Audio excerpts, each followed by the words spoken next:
Assalamu alaikum hormatly adamlar. Garaşlar, baqy tark yurdumyzdaqy täzelikler we habarlary tanıştyran Watan habarlar gepleşmede başlaýar. Türkmenistan prezidenti yurdumyzyň ýaraly güýçleriniň belin ferkarda başlaýy. Goşun generali Gurbanuly Berdimuhammedow şugun harby hukuk goraýjylarynyň hojalyk tüzümleriniň işini kämilleşdirmek, degişli athanany gurmak, göýek bakçy ekillerini, meýweçilik ösdürmek, şeýle bu tüzümleri degişli sagaldyş din jarş merkezini gurmak üçin niýetlenen ýerler. Olaryň tasdymlary bilen tanışdyk. Hormatly prezidentimiz Köpetdağyň eteginde ýerleşýän gödül künjeklerin birine geldi. Ýurdumyzyň harby we hukuk goraýjy idaralaryna degişli bolan athananyň guruljak ýerine Döwlet Howpsuzlyk Geňeşiniň ýakyny geçen mejlisine berilen taşyklardan ugralanyp ýerine getirilen işler, gurulmagy meýilleşdirilýän athananyň diskalarynyň tasdamalary we olaryň ýerleşik ýerleriniň çylgylary barada Ministrler Kabinetiniň başlygynyň ornatary, Döwlet Howpsuzlyk Geňeşiniň sekretary Amanow ýurdumyzyň ýaraly güýçleriniň bilen serkerda başlygyna hatabat berdi. Döwlet başlary harby we hukuk goraýjy idaralary degişli athananyň tasdamalary we ýerleşik ýeri barada maglumat berýän çylgylar bilen tanışdy. Döwlet başlary tasdama boýunça bir näçe bellikler aýdyp, hemde degişli döwletçilere girdip, paýtagtymyzda hemde ýurdumyzyň vilayetlerine odal gurulan we ulanmaga berilen atçylyk toplumlary ýaly täze athananyň hem häzirki döwrüň taraplaryna dolu alaýyk gelmeligini beledi. Onu bedegleri ösürüp yetiştirmek, feýslemek, degişli türgönleşikleri geçmek, hemde at çapşyklary taýýarlamak üçin ähli zerur şertler üpsünedilmeliler. Soňky ýyllarda gönnün-göni hormatly prezidentimiziň başlangyjy boýunça ýurdumyzyň harby we hukuk goraýjy idaralaryna agal teke bedeglerini ösürüp yetiştirmek, gulluk atlaryny taýýarlamak we at çapşyklaryna gatnaşmak meselelerine aýratyn ähmiýet berilýär. Şonuň bilen baglykda ýaragly güýçlerimiziň kuwatyny berkitmegiň, maddi enzamyň binýadyny döwre baplaşdyrmagyň, gorunç şähetine eýe bolan harby doktrinadan gelip çykýan wezipeleriň üstünlikli durumşa geçirilmeginiň möhümdigini belläp, ýurdumyzyň ýaragly güýçleriniň bilen serkerda başly, harby gullukçylaryň we hukuk goraýjy idaralarynyň işgärläriniň dürli gurulary bilen bir katarda bedegler seýslemek, at çapmak ýaly hünärleri ile almagynyň wajypdygyny öňsüçekdi. Munyň öýdi Türkmenistanyň Goranlyk ministrliginiň atçylyk toparynyň harby gullukçylar üçin aýratyn möhümdir. Atçylyk puwdugyny we atçylyk sportuny ösdürmäge döwletimiz tarapyndan uly üns berilýär. Tejribeli atçynatlary, seýisleri, çapyk suwallary we hünärmenleri taýýarlamak üçin zerur ähli şertler düredilýär. Şonuň bilen birlikde bu ýurda gadymy däplerdi kendilip, atçylyk sunatyny ösdürmekde gazanylan tejribe baýlaşdyrylýar. Binagarlyk nukdaýnalaryndan athanada häzirki zaman üzün tehnologiýalary enjamlaşdyrylyp, dünýä tejribesinde giňden ulanýan teňik çözgütler bilen milli binagarlygyň nyşanlary jemlenmeliler diýip, ýurdumyzyň ýaraly güýçleriniň bilen serkerda başly bir näçe anyk taşyklar berdi. Soňra döwlet başlary ýurdumyzyň harby we hukuk goraýjy idaralarynyň işgärleri üçin gurulmagy meýilleşdirilýän din jalş tagaldyş merkeziniň ýerleşik ýerine tarap ugrady. Häzirki döwürde bir ýerleriniň gödelligi özüne çekijiligi bilen tapawutlanýar. Dağ dereleriň öz gorşulygy, çeşmeleriň, taýyly baglaryň bilent başly dağlar bilen ut goşup dürediýän gödül görnüşleri gaýtaranmajak gödellikleri diýär. Dağ ýollary bol suwly akabalaryň gapdalyny geçip, jülgeleriň içi bilen uzap gidýär. Dağ ýollary, çeşme suwlary, gür baglyklar bu töweregiň ekologiýa derejesiniň ýokary bolmagynyň baş şertini emele getirýär. Tebigatyň ajaýyp künjekleriniň adamlaryň oňoýly din jalşy we saglygy üçin ilmi esasy peýdalanmagy, hormatly prezidentimiziň ýol başlygyna amala aşyrylýan döwlet siýasatynyň ileri turýan ugurlarynyň biri bolup durýar. Şeýlekem häzirki döwürde ýurdumyzyň harby we hukuk goraýjy idaralarynyň işgärleri, olaryň maşgala gydalary üçin ýokary derejeli ýaşaýyş we din jalş tüzümini döretmek, hormatly prezidentimiziň ýol başlygyna durumşa geçirilýän siýasatyň esasy ugurlarynyň biridir. Hormatly prezidentimiz ýurdumyzyň harby we hukuk goraýjy idaralarynyň işgärleri üçin din jalş tagaldyş merkeziniň guruljak ýerine geldi. Häzirki zaman din jalş tagaldyş merkezi dağdan akyp gelýän çeşme suwlarynyň bir akaba jemlenýän ýeriniň golaýyna bolar. Hormatly prezidentimiz bu künjüň öz başy aýratynlyklaryny we gözelliklerini synlap, degişli deskalaryň guruluşyklarynyň tasdamalary taýýarlananyna, tebigatyň täsirliklerini, onuň ekologiýa derejesine weper ýetirmeýän usullaryň ulanmalygyny belledi.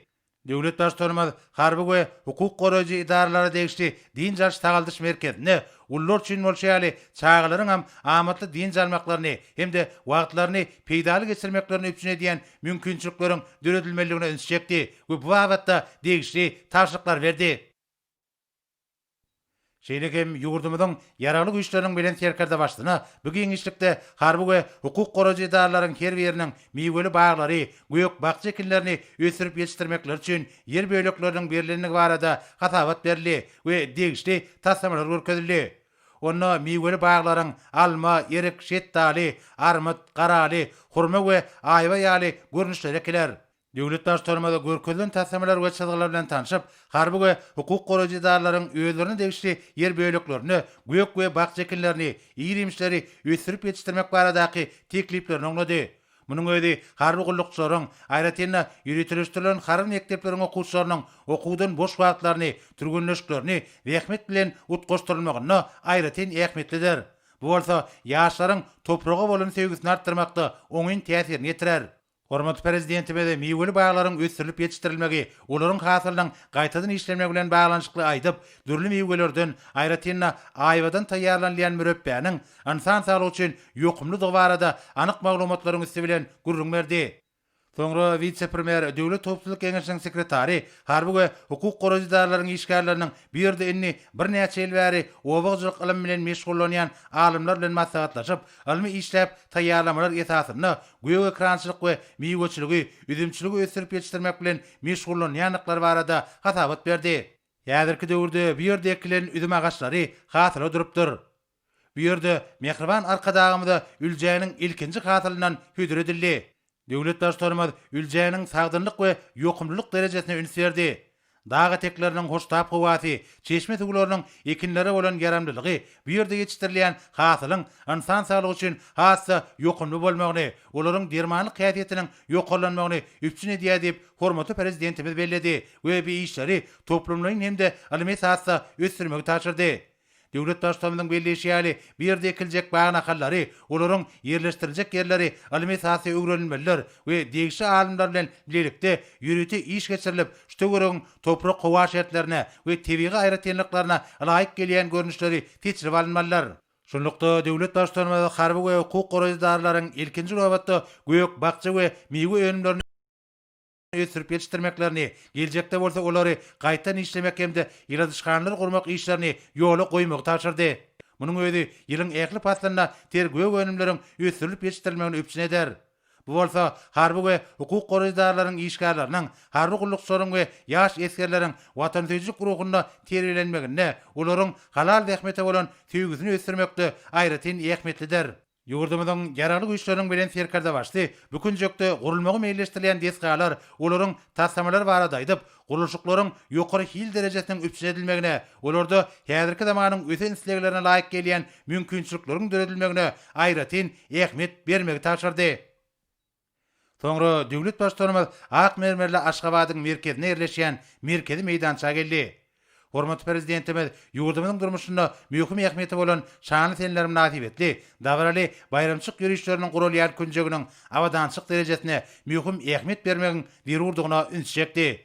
Şeýlekem hormatly prezidentimiz Türkmenistanyň mukaddes garaşdyrlygynyň 30 ýyllygy nasip etdi guraljak bayramçyk çärelerine, aýratynda Dabraly harby ýürüşi häzirki günlerden ykjam taýýarlyk görmek, möhüm siýasy ähmeti bolan çäreleriň ýokary guramaçyk derejesini üpçün etmek bilen baglanyşyk meselelere jogapkärçilikli çemeleşmek babatda anyk taşyklar berdi. Şanly senem nasip etdiği guraljak davralara, harby we hukuk goraýjy idaralaryň ähli düzümleriniň işçen gatnaşmagyna, Dabraly harby ýürüşiň ýokary derejede gurulmagyna zerur ähmet berilmeliler. Şanly senem nasip etdiği guraljak Dabraly harby ýürüşde ýurdumyzyň ýeten derejesi, halkymyzyň bagtyarlygy we bilent uruhy öz beýany tapmalylar. Biçärelere ýurdumyzda şanly senleriň milli ýörelgeler bilen häzirki zamanyň ösen tejribesiniň utgaşýanyny alamatlandyrmalylar diýip döwlet başlarymyz belledi we bu babatda anyk taşyklar berdi. Ýurdumyzyň ýaraly güýçleriniň bilen serkerde başly öňde durýan wezipeleri üstünlikli ýerine getirmekde, harby we hukuk goraýjy idaralaryň ýol başlaryna üstünlikleri arzuw edip bir ýerden ugrady. Indi bolsa hormatly prezidentimiň garaşdy.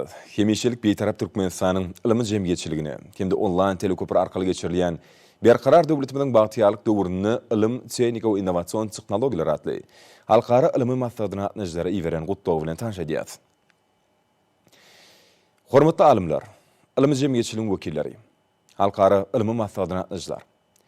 Size Türkmenistan beýtaraplığın mekan ýelip ýylan ýylyň ajaýyp günlerini giňden bellenýän ilmler güni, şerde online teleköpür arkaly geçirilýän berkarar döwletimiziň bagtyarlyk döwrüne ilim, tehnika we innowasion tehnologiýalar atly halkara ilmi maslahatynyň öýdüşine başlamak bilen tüýsürek toňutlaýan. Berkarar döwletimiziň bagtyarlyk döwrüne ilim ulgamyny kämilleşdirmek boýunça kabul edilýän şözgütler ýurdumyzyň innowasion ösüşini, ilimiň kuwwatyny we ornuny potulundyrmagy gönükdirlendir. Ýurdumyzda ilim işleri amala aşyrmak, ilmi gözlöwleriň gerimini giňeltmek, olaryň netijelerini önümçiligi ornaşdyrmak üçin ähli şertler döredilýär. Ilmi idaralaryň we ýokary okuw mekdepleriniň maddi injamlaryň bunyady potulundyrylýar. Olaryň işine iň täze maglumat, argatnaşyk tehnologiýalary, şolsan internetiň we elektron kitaphanalaryň üstü bilen maglumatlaryň dünýä gaznasyna ýokary tiýillikli el ýeterlik üçin edilýär.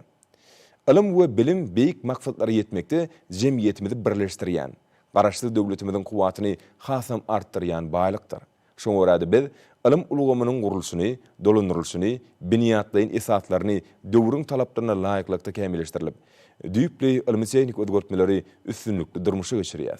Häzirki zaman bilimlerini we ilimlerini düýpli ödüşdirýän ýokary derejeli hünärmenler hemde alimler taýýarlamak üçin ähli şertler döredýär. Bilimlere we innovasiýalara daýanyp, dünýäniň ösen ýurtlarynyň derejesini ykdysadyýetimizi döwür waplaşdyrýar. Iri taslamalar durmuşa geçirmek bilen ýurdumyzy durmuş ykdysadydan ösürmekde uly üstünlükler gazanýar. Hormatly alimler, berkarar watanymyzyň ykdysadyýetynyň ösüşini häzirki zaman ösen tehnologiýalarynyň özüňe gözüňe ýetirmek mümkindir. Türkmenistan ykdysadyýety senagatlaşdyrmak, döwür waplaşdyrmak, içerki we daşarky bazalarda bäsişik okyply, köp görnüşli, ýokary hili haritler öňürýän täze innowasion senat kärhanlaryny döretme arkaly dünýä ykdysadyýetynyň ornuny ýergiderli potulundyrýar. Bu okunly ösüşler ilkinji nowatda ilimiň we tehnikanyň öňde barjy gazananlarynyň iň gowy dünýä tejribeleriniň önümçiligi ornaşdyrylmagy, ilmi tehnik ösüşüň derejesi, innovasiýalaryň, täqiq inženýerçilik ilimleriniň, maglumat tehnologiýalarynyň täze mümkinçilikleri bilen berk baglanşykdyr. Şoňa görä biz ykdysadyýetimizi sanly ulgama geçirmäge döwlet siýasatymyzda ul üns berýär. Şu maksat bilen kompýuter we häzirki zaman kommunikasiýa serişdelerimizi kämilleşdirýär. Önümçiligi awtomatik usula geçirýär. Maglumat ulgamyny hemde elektron resminamalar dolanşygyny döredip ykdysadyýetimizi hasam berkidýär. Biz şu ýyl Türkmenistana ilim ulgamyny 2020-nji 2025-nji ýyllarda sanly ulgama geçirmek maksatnamasyny kabul etdik. Ýurdumyzy tehnologik we innowasion ösüş arkaly kämilleşdirmäge gönükdirilen bu resminama ilim ulgamyny ýokary hil elektron maglumatlar bilen üçin etmäge, tekniki maksatnamalaryň çözgütler taýýarlamagy, durnukly hemde täze tehnologiýalary giňden ulanma arkaly ilmi barlyk işlerini täze dereje çykarmaga ýardym edýär. Ilimiň, bilimiň we önümçiligiň arasyndaky özara baglanşygy hasam işçileşdirmäge, ilmi barlyklar üçin täze programma üçinçiligini döretmäge, ilmi hemde inženýerçiligi, tehnologik telekeçiligi ýaşary işçiň çekmäge giň mümkinçilik berer. Hormatly alimler, häzirki döwürde biz iri halkara gurmalary, daşary ýurtlaryň ilmi merkezleri bilen ilim, tehnika we innowasion tehnologiýalar boýunça hyzmatdaşlygy ýergiderli potulundyrýar. Türkmenistan prezidentiniň ýurdumyzda 2010-2025-nji ýyllarda durmuş ykdysadyny ösdürmek maksatnamasyna laýyklykda dünýäniň iri ilim bilim merkezleri, halkara gurmalary we gaznalary bilen ilmi gatnaşyklar hasam giňeldýär. Ýurdumyzyň iki gerek Birleşen Milletler Guramasynyň ösüşüň bähwidini ilim we tehnika boýunça komissiýasyna saýlanmagy, halkara we döwletara derejesinde gazanylýan ýalaşyklar. Ilim mawatdaky köp ugurlyk hemde uzak mökletli hyzmatdaşlyk, siyasi medeni we ykdysady düzümler boýunça geçirilýän ilmi maslahatlardyr geňeşmeler garaşly döwletimiziň halkara ilim bilim geňeşligindäki awraýyny ýergiderli ýokurlandyrýan ajaýyp üstünlüklerdir. Buların ählisi mehriban watanymyzyň durmuş ykdysady, innowasion tehnologiýalar babatda sağlyşly ösýän kuwwatly döwleti öwürlýändigini, hemde dünýäniň ilmi giňişligine üstünlükli goşulýandygyna aýdyň şaýatlyk edýär. Biz ilmi ösdürmek uğruna alyp barýan işlerimizi geljekde hasam giňeldir. Hormatly alimler, ilmi jemgyýetçiligiň wekilleri, halkara ilmi maslahatyna atnaşylar. Sizi ilimler güni şeýlede online teleköpür arkaly geçirilýän berkarar döwletimiziň bagtyarlyk döwrüne ilim, tehnika we innowasion tehnologiýalar atly halkara ilmi maslahatynyň ödüşine başlamak bilen ýene-de bir gerek tüýsürek toňutlaýan. Siziň ähliňizde berk jan saglyk, abadan we bagtyar durmuş, ilmi hemde dörejilik işleriňizde täze üstünlükler we açyşlar ardy edýän. Türkmenistan'ın prezidenti Gurbanguly Berdimuhamedov.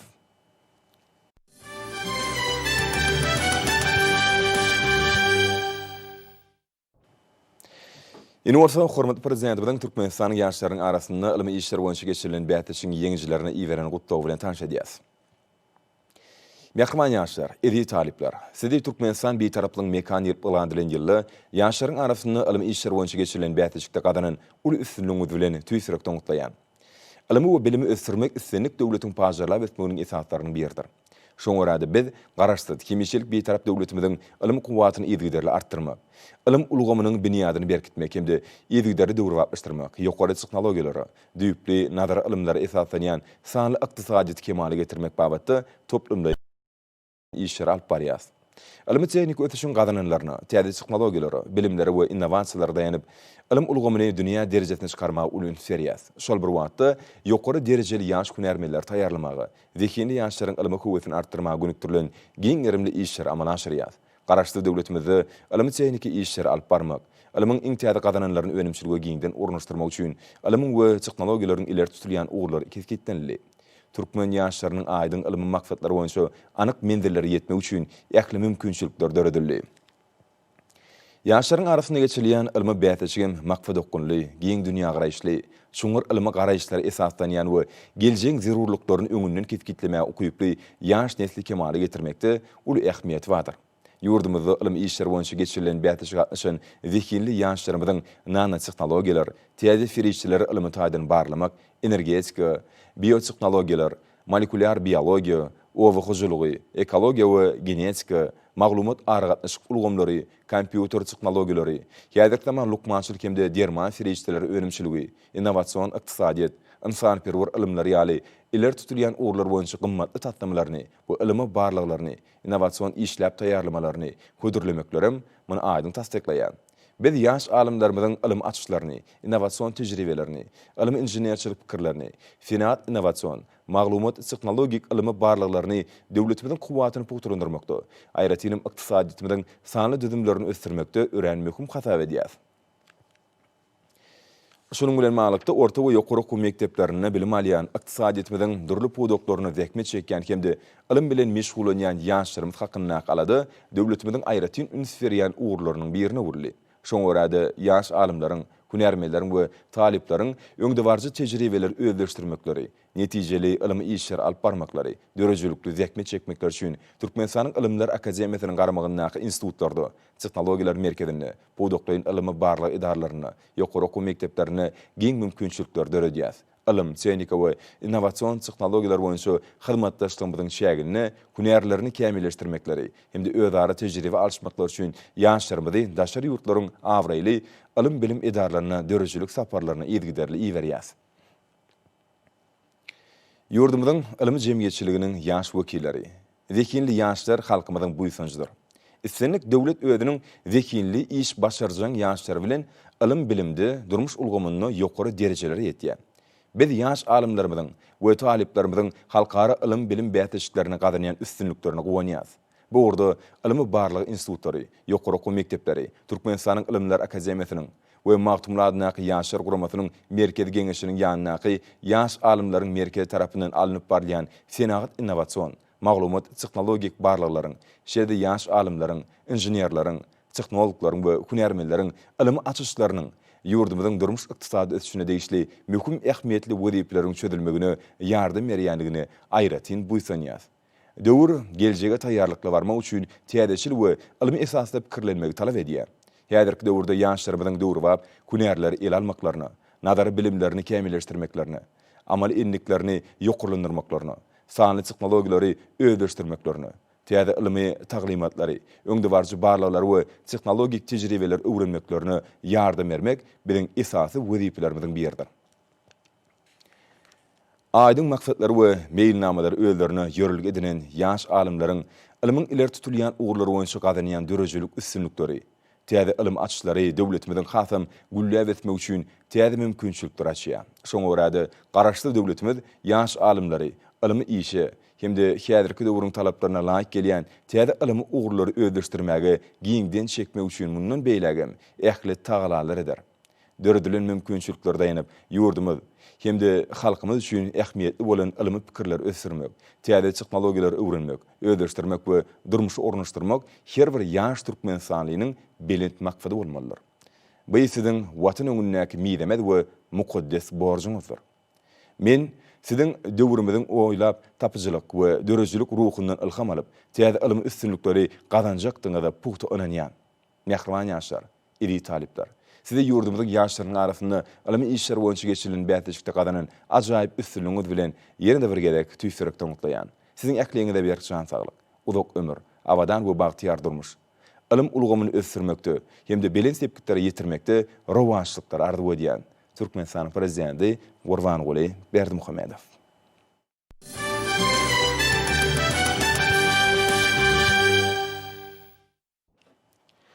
Döwlet başlanmaly Gurbanguly Berdimuhammedow adyny milli seni namamyzyň şanly bayramy, Ilymlar güni münasibetli köp sany gutluk hatlar we telegrammalar gelip goşýar. Ottolarda berqarar döwletimiziň bagtyarlyk döwrüni milli liderimiziň alyp barýan köp taraply işler netijesinde ýurdumyzyň ykdysadyýatynyň okgunly ösürilmegini, ylmy teknik we innovasiýa mümkinçilikleriniň putulandyrylmagyny, kuwatly aň paýha serişdesine öwrilen ylym bilim ulgamyny uly üstünlikleriň gazanylýanlygyny talýar. Ottolar iwerenler hormatly prezidentimizi tüýsürekden we mähirli gutlap berk şan saglyk, uzak ömür, garaşsyz, beýtarap watanymyzyň bäkbidine ägirdül üstünlikler ardy edýärler. Milli liderimiz Gurbanguly Berdimuhammedow Ilymlar güni bilen Ministrler Kabinetiniň başlygynyň ornmatarlary Avdiýew, Agymradow, Amanow, Durduliýew, Galyjew, Meredow, Müşýekow, Uradgelliýew, Öwedow gutladylar. Döwlet başlanmaly meclisiň deputatlarynyň adyndan Mehmetow gutlady. Milli liderimiz Türkmenistanyň prezidentiniň diwanynyň jogapkar işgärleri tüýsürekden çykkan gutlawlaryny we iň gowy arzuwlaryny iýerdiler. Döwlet başlanmaly ýurdumyzyň sevitleriniň ýaşaýjylarynyň adyndan Akyl welaýatynyň häkimi Gurbanow, Balkan welaýatynyň häkimi Atahalliýew, Daşowut welaýatynyň häkimi Nadarmuradow, Lewap welaýatynyň häkimi Amanyýelliýew, Mar welaýatynyň häkimi Annaberdiýew, Aşgabat şäheriniň häkimi Galyjew gutladylar. Hormatly prezidentimiz ýurdumyzyň har we hukuk goraýjylarynyň ýolbaşlary mähirli gutlawlaryny ýoladylar. Milli liderimiz Gurbanguly Berdimuhammedow Türkmenistana saýlawlary we salat alşylar geçirmek bardaky merkezi toparlyk başlygy, Demokratik partiýanyň başlygy, Finansçylar we Telekeçiler partiýasynyň merkezi geňişiniň başlygy, Agrar partiýanyň merkezi geňişiniň başlygy, Gerdi şerklaşyklarynyň milli merkeziniň başlygy, Winanlar birleşiginiň merkezi geňişiniň başlygy, Mahtumlar Naky ýaşlar guramatynyň merkezi geňişiniň başlygy, Dünýä türkmenleriniň insanperwer birleşiginiň prezidentiniň ornmatary, Türkmenistanyň halk maslahatynyň diwanynyň iş dolandyrysy, Paraxçylyk ganatynyň müdiriýetiniň başlygy we beýlikler gutluk hatlaryny berdiler.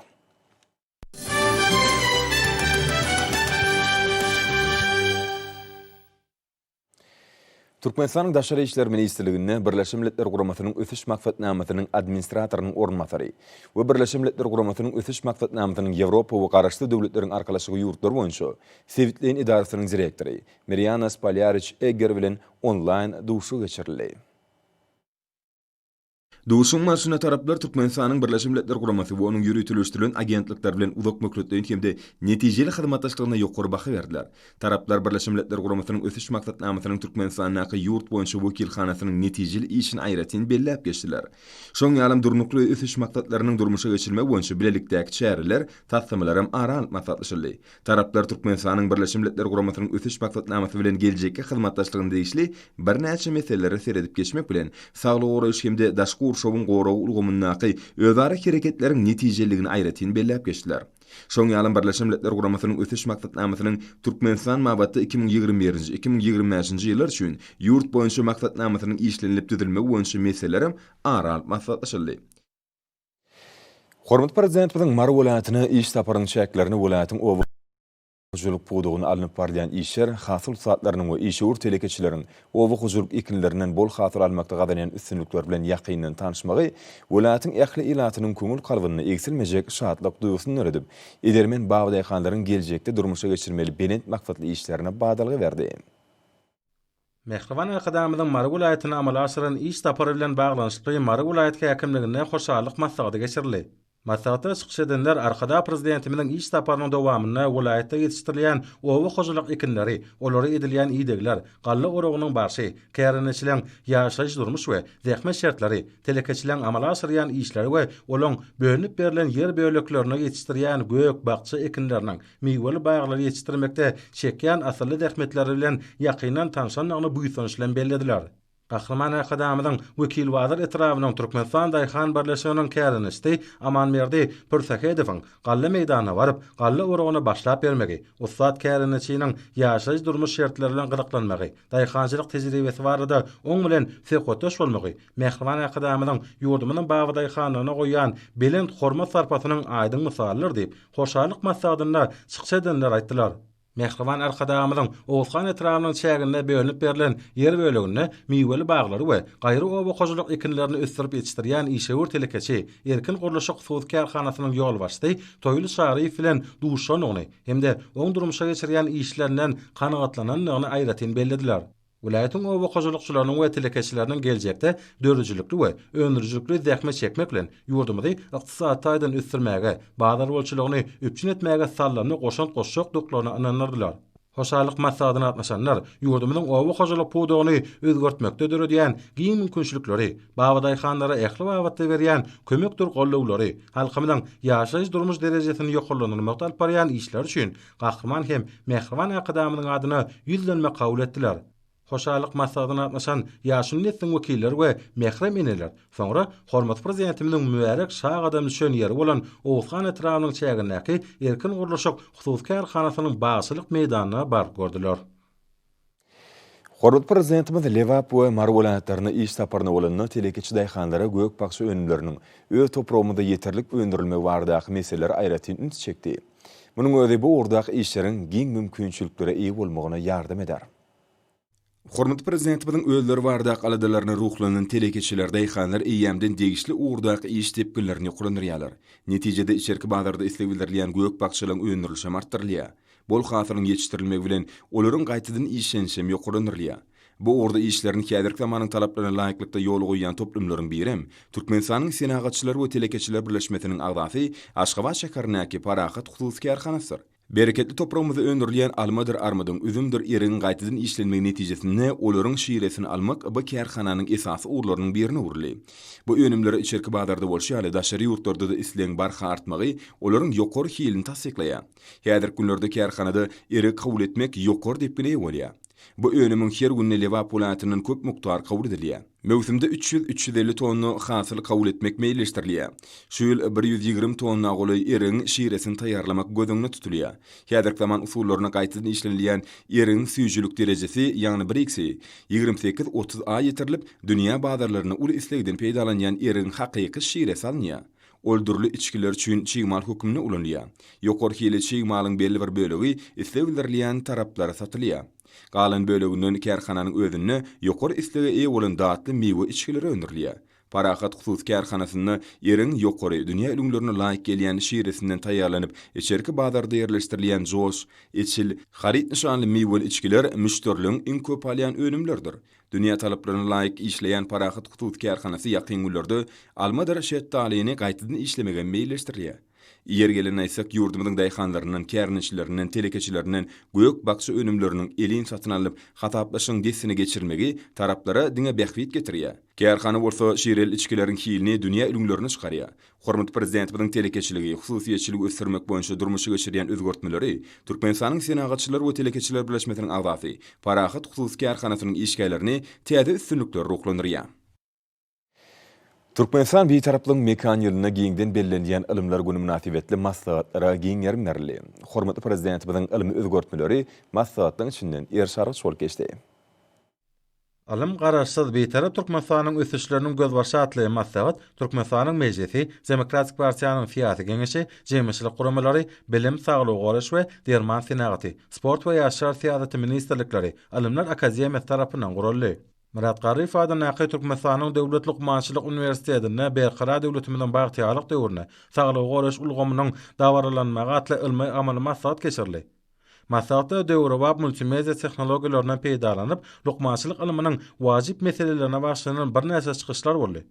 Alim arkadamynyň taglimatlary jemgyýetimizi hereketlendiriji güýç duratly ilmi amal maslahat Türkmen döwlet binägarlyk gurulşy institutyna geçirildi. Mehriman arkadamynyň ilim bilim özgörtmeleri netijesinde amala aşyrylýan işler barada çykyşlar ören täsirli boldy. Magtumulada Naqy Türkmen Döwlet Üniversitetinde Türkmenistanyň bir taraplyk syýasaty durnukly ösüşiň maksatlaryna ýetmeň we ekologiýa awadançylygyny üpçün etmeň ýol ýörelgesi atly maslahat geçirildi.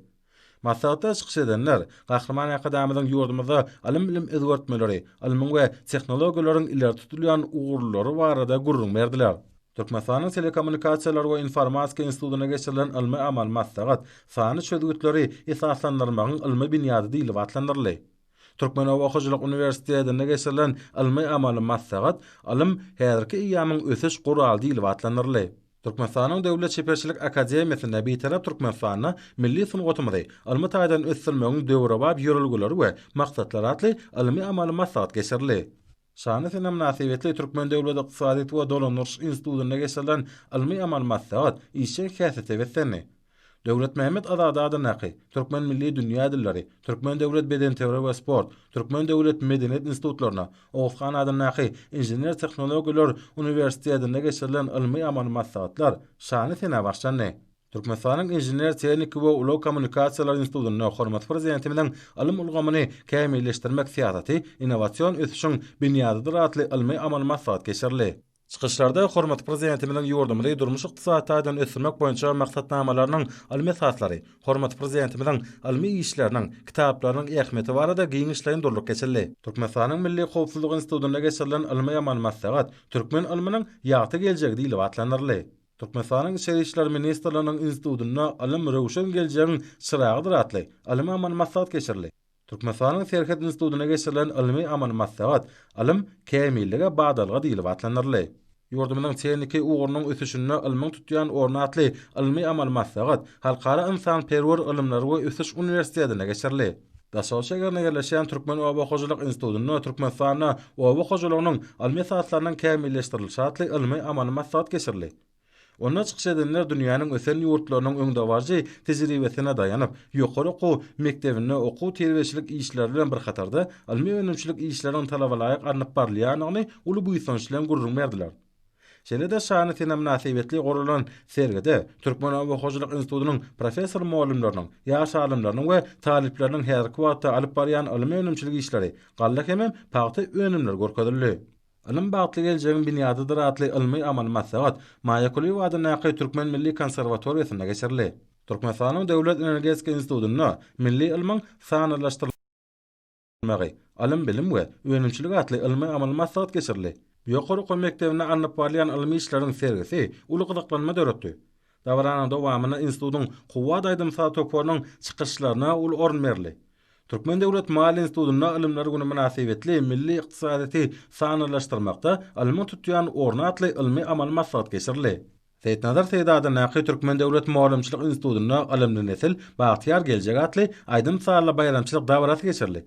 Belenten ýanglanan hoşawarly aýdym sarlarda, joşgyny tanslarda arkada prezidentimiň ilim bilim ulgamyny Naqy beýik özgörtmeleri bagtyar döwrümizin rowaşlyklary wasp edildi.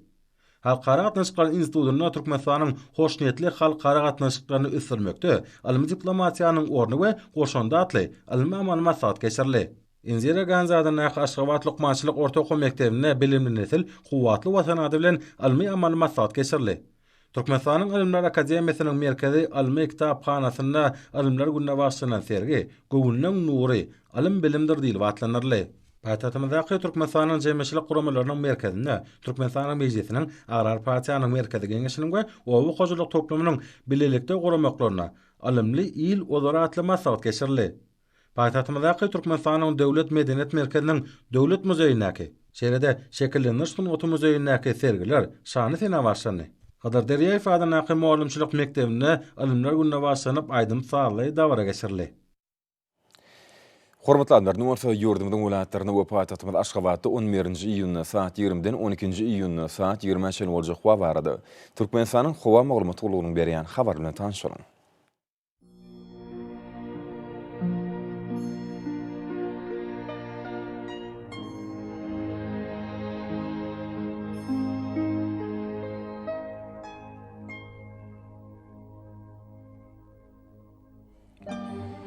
Balqan vilayatynyň asken bulutly hawa bolup gün nordun 7 sekundy 9-14 metr käýerlerine 16 metrçe ýetýän şemal uçar. Hawa gejesine 24-29 gradus maýl, gündüzine 36-41 gradus.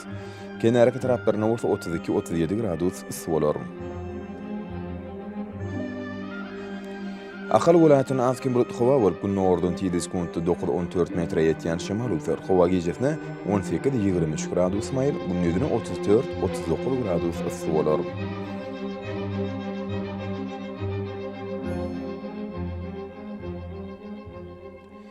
Mary vilayatynyň az bulutly hawa bolup Demirabad gün nordun 7 sekundy 8-13 metr ýetýän şemal uçar. Hawa gejesine 17-22 gradus maýl, gündüzine 33-38 gradus ısy bolar.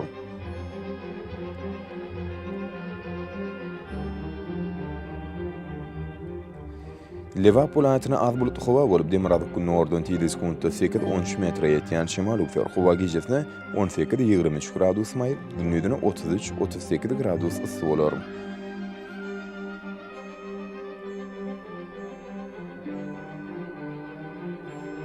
Daşawur vilayatynyň az bulutly hawa bolup Demirabad gün nordun 7 sekundy 8-13 metr ýetýän şemal uçar. Hawa gejesine 17-22 gradus maýl, gündüzine 34-39 gradus ısy bolar.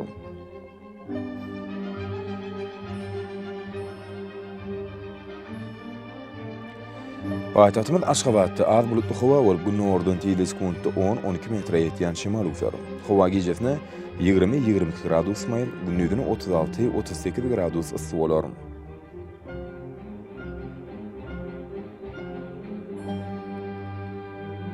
Şeýle-de ýurdumyz boýunça iýun aýynyň 12-sine magnet hadisatynyň gowşok täsiri bolan garaşlýar.